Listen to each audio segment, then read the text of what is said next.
চুপ করেন, কথা বলেন না কেউ। তুলি ফুলে নিয়েছি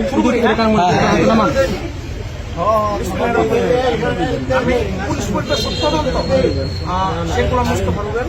আপনারা সবাই অবগত আছেন যে আজকে আমাদের থানা দ্বিতীয় বিচারের পক্ষে রাত 9 ঘটিকায়, জাস্ট 9 ঘটিকায় ওয়াহিদুল ইসলাম অনেক বয়স 22, পিতা জহিরুল ইসলাম, মাতা মুর্শিদা খাতুন, সাং হচ্ছে জরিরামপুর থানা 4 নম্বর।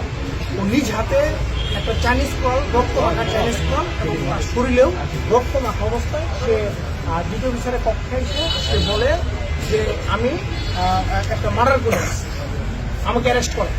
পরে আমরা তাৎক্ষণিক তার সাথে কথা বলি, তাকে কথা বলে তাকে আমরা শান্ত করি, তাকে আমাদের হেফাজতে নেওয়ার পরে তার দেওয়া তথ্য মোতাবেক আমরা ত্রিশাল থানাধীন জরিরামপুর শাকিনস্থ আমাদের যে নজরুল একাডেমি মাঠ আছে, এই মাঠে বিএম ভবনে যে পানির ট্যাঙ্ক আছে, পানির ট্যাঙ্কির পাশে আমরা ডিসিস্ট হচ্ছে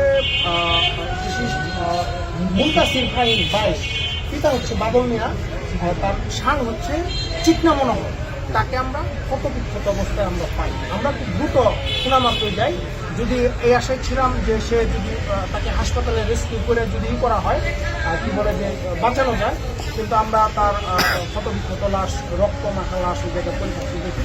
তাৎক্ষণিক আমরা আমাদের ঊর্ধ্বতন কর্তৃপক্ষ এবং আমাদের যে জরুরি পার্টি সহ অন্যান্য যে ডিউটি পার্টি ছিল তাদেরকে নিয়ে ঘটনাস্থল পরিদর্শন করি। ঘটনাস্থলে প্রাথমিকভাবে আমরা তাদের লাশ শ্রদ্ধা শেষ করে আমরা ছাড়াই নিয়ে আসি।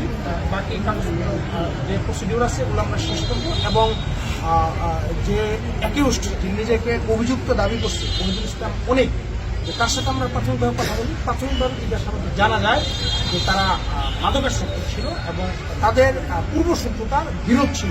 এই বিরোধের জেরেই সে এই হত্যাকাণ্ডটা নিজে করে মর্মে প্রাথমিকভাবে সে স্বীকার করে।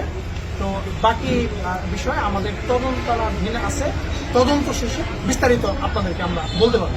ধন্যবাদ।